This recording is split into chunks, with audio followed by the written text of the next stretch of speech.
BA पाठ तृतीय राजनीति विज्ञान एमडीएस यूनिवर्सिटी अजमेर के विद्यार्थियों, मैं डॉक्टर गैब्रियल खान से आचार्य राजनीति विज्ञान राजकीय महाविद्यालय अजमेर। हमारा जो विषय था वो था जॉन लॉक के अनुसार राज्य की विशेषताएं। राज्य की क्या विशेषताएं हैं ये जॉन लॉक ने बताया था। जॉन लॉक के अनुसार राज्य की विशेषताएं कल हमने जो किया था, पिछली क्लास में जो हमने किया था वो क्या, सामाजिक समझौते द्वारा राज्य की उत्पत्ति और सामाजिक समझौते की विशेषताएं। आज हम करेंगे लॉक के अनुसार राज्य की विशेषताएं। जॉन लॉक के अनुसार राज्य की क्या विशेषता होनी चाहिए, राज्य की विशेषताएं। लॉक के अनुसार राज्य की उत्पत्ति सामाजिक समझौते के कारण हुई थी। लॉक ने क्या कहा, राज्य की उत्पत्ति सामाजिक समझौते के कारण हुई थी या सामाजिक समझौते के द्वारा हुई थी। राज्य की उत्पत्ति ही इसलिए हुई कि सामाजिक समझौता हुआ। सामाजिक समझौते के द्वारा राज्य की उत्पत्ति हुई। यदि सामाजिक समझौता नहीं होता तो राज्य की उत्पत्ति नहीं होती। राज्य की उत्पत्ति सामाजिक समझौते के द्वारा हुई। प्राकृतिक जीवन की असुविधाओं, प्राकृतिक जीवन जो था उसमें असुविधाएं थी और कठिनाइयों को दूर करने के लिए, असुविधाओं और कठिनाइयों को दूर करने के लिए सामाजिक समझौते के माध्यम से राज्य का निर्माण किया गया। राज्य का निर्माण क्यों हुआ? अब हमारे सामने प्रश्न आ जाएगा, राज्य का निर्माण क्यों हुआ? तो जॉन लॉक के अनुसार प्राकृतिक जीवन की असुविधाओं और कठिनाइयों को दूर करने के लिए सामाजिक समझौते के माध्यम से राज्य का निर्माण किया गया। सामाजिक समझौते के माध्यम से राज्य का निर्माण हुआ। ये था राज्य का निर्माण किस प्रकार हुआ। राज्य का निर्माण प्राकृतिक जीवन की असुविधाओं और कठिनाइयों को दूर करने के लिए हुआ, सामाजिक समझौते के माध्यम से। अब आता है प्राकृतिक अवस्थाओं की तीन बड़ी कमियां थी। प्राकृतिक अवस्था जो थी उसकी तीन बड़ी कमियां थी। कौन कौन सी तीन बड़ी कमियां थी उसमें? पहली, प्राकृतिक कानून अस्पष्ट थे। प्राकृतिक कानून स्पष्ट नहीं थे, अस्पष्ट थे। प्राकृतिक कानून समझ में नहीं आते थे। प्राकृतिक कानून पूरी तरह से अस्पष्ट थे। दूसरी, निष्पक्ष न्यायाधीशों की कमी थी। न्यायाधीश जो निष्पक्ष होकर अपना फैसला सुनाए, ऐसे न्यायाधीशों की कमी थी। और तीसरी, कानूनों को क्रियान्वयन करने वाली शासन सत्ता का अभाव था। कानूनों को जो क्रियान्वित करे ऐसी शासन सत्ता का अभाव था। तीन बड़ी कमियां थी प्राकृतिक अवस्था में। पहली थी प्राकृतिक कानून अस्पष्ट थे। दूसरी थी निष्पक्ष न्यायाधीशों की कमी थी। तीसरी थी कानूनों को क्रियान्वयन करने वाली शासन सत्ता का अभाव था। कानूनों को जो क्रियान्वित करे ऐसी शासन सत्ता का अभाव था। इन अभावों की पूर्ति करके व्यक्ति के जीवन स्वतंत्रता और संपत्ति के अधिकारों को सुरक्षित बनाना ही राज्य का प्रथम लक्ष्य था। ये जो कमियां थी, ये जो अभाव थे, इनकी पूर्ति करके व्यक्ति का जो जीवन था, स्वतंत्रता तथा संपत्ति, जीवन स्वतंत्रता तथा संपत्ति के अधिकारों को सुरक्षित बनाना ही राज्य का प्रधान लक्ष्य था। राज्य का सबसे प्रमुख लक्ष्य ये था, सुरक्षित बनाना राज्य का लक्ष्य था। अतः लॉक के अनुसार समझौते द्वारा निर्मित राज्य तीन कार्य करता है। अतः लॉक के अनुसार जो राज्य सामाजिक समझौते के कारण निर्मित हुआ वो तीन प्रकार के कार्य करता है। जो सामाजिक समझौते के कारण निर्मित हुआ तीन प्रकार के कार्य करता है। पहला, वह प्राकृतिक कानून की व्याख्या द्वारा व्यक्ति के अधिकारों को सुरक्षित करता है। प्राकृतिक कानूनों की व्याख्या के द्वारा व्यक्ति के अधिकारों को सुरक्षित करता है। पहला पॉइंट, पहला कार्य। तीन प्रकार के कार्य। पहला कार्य जो राज्य करता है वो क्या करता है? वह प्राकृतिक कानून की व्याख्या द्वारा व्यक्ति के अधिकारों को सुरक्षित करता है। दूसरा, कानूनों को लागू करते हुए वह शासन का संचालन करता है। कानूनों को लागू करते हुए वह शासन का संचालन करता है। कानूनों को लागू भी करता है और लागू करते हुए शासन का संचालन करता है। ये था दूसरा पॉइंट। तीसरा कार्य क्या करता है वो? राज्य का तीसरा कार्य विधायिका द्वारा बनाए गए कानून, विधायिका ने जो कानून बना दिए, व्यवस्थापिका या विधायिका ने जो कानून बना दिए, विधायिका द्वारा बनाए गए नए कानूनों का उल्लंघन करने वाले जो नए कानून बनाए हैं विधायिका ने, उसका यदि कोई उल्लंघन करता है, उल्लंघन करने वाले अपराधियों को दंड देना है। यदि कोई उल्लंघन करता है तो ऐसे अपराधियों को दंड देना है। ये था तीसरे प्रकार का कार्य। राज्य 3 प्रकार के कार्य करता है। सामाजिक समझौते के अनुसार राज्य 3 प्रकार के कार्य करता है। कौन कौन से? पहला, प्राकृतिक कानूनों की व्याख्या के द्वारा व्यक्ति के अधिकारों को सुरक्षित करता है। प्राकृतिक कानूनों की व्याख्या करते हुए व्यक्ति के अधिकारों को सुरक्षित करता है। दूसरा, कानूनों को लागू करते हुए शासन का संचालन करता है। कानूनों को लागू करते हुए शासन का संचालन करता है। और तीसरा पॉइंट है, विधायिका द्वारा बनाए गए नए कानून, विधायिका ने जो नए कानून बनाए, यदि उसका कोई उल्लंघन करता है तो उसे दंड देता है। यदि कोई उसका उल्लंघन करता है तो ऐसे अपराधियों को दंड देता है। उल्लंघन करने वाला अपराधी हो गया तो ऐसे अपराधियों को दंड देता है। यह कार्य न्याय विभाग और न्यायाधीशों द्वारा होता है। ये दंड देने का कार्य न्याय विभाग और न्यायाधीशों के द्वारा होता है। न्याय विभाग और न्यायाधीश करते हैं।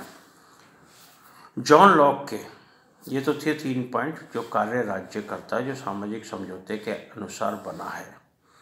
अब आते हैं, लॉक ने सामाजिक समझौते के आधार पर जिस राज्य की स्थापना की है, लॉक ने सामाजिक समझौते के आधार पर जिस राज्य की स्थापना की है और उसके द्वारा अपने ग्रंथों में राज्य पर जो विचार व्यक्त किए हैं, और उसके द्वारा अपने ग्रंथों में राज्य पर जो विचार व्यक्त किए हैं, जॉन लॉक ने राज्य पर जो विचार व्यक्त किए हैं, उनके आधार पर उसके राज्य की विशेषताओं का अध्ययन किया जा सकता है।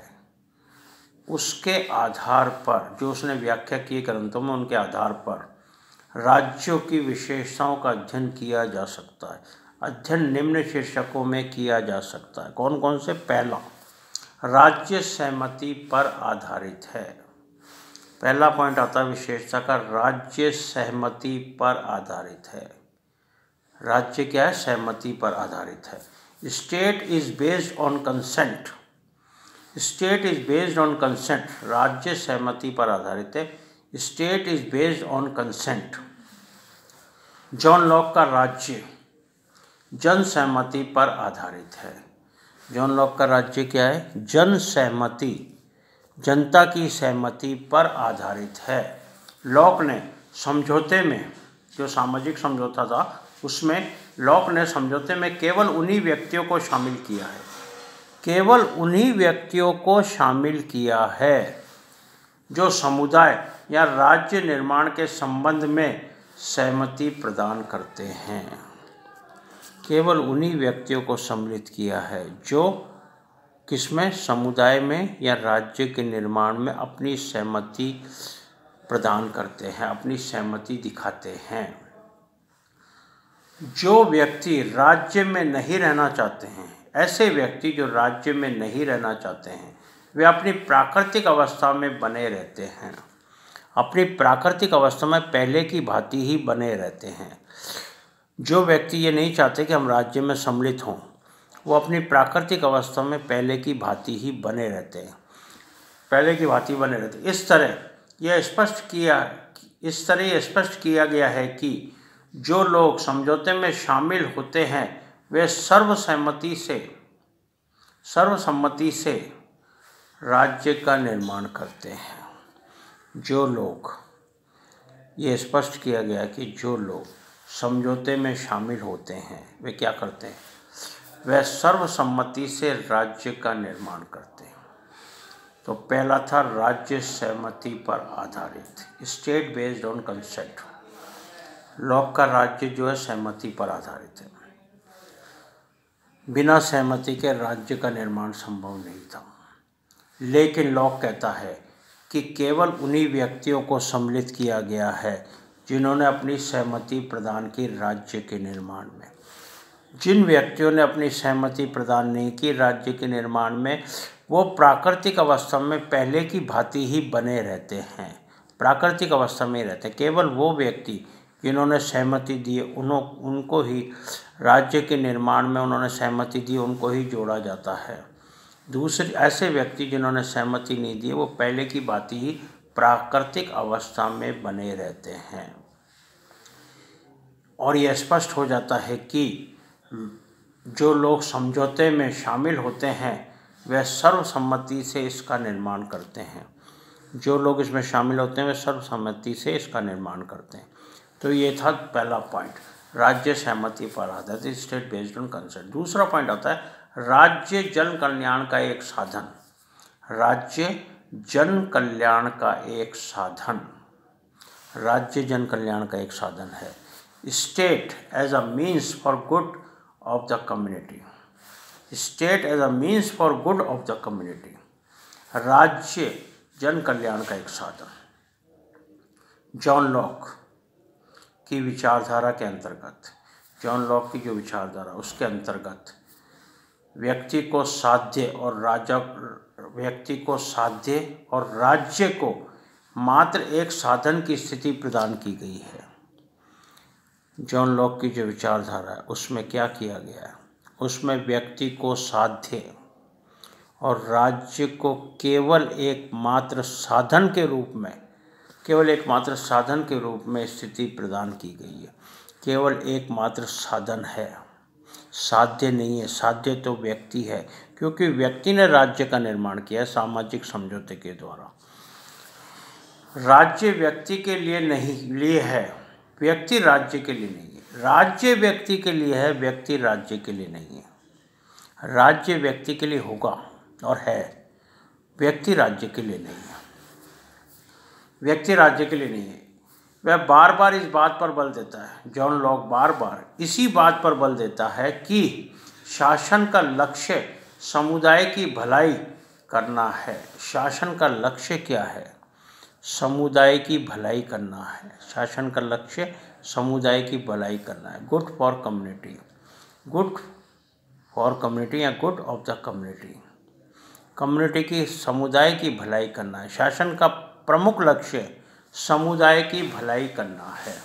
वस्तुतः राज्य रूपी यंत्र, वास्तव में जो राज्य रूपी यंत्र है, जो राज्य रूपी यंत्र है का निर्माण उसके नागरिकों की भलाई के लिए हुआ है।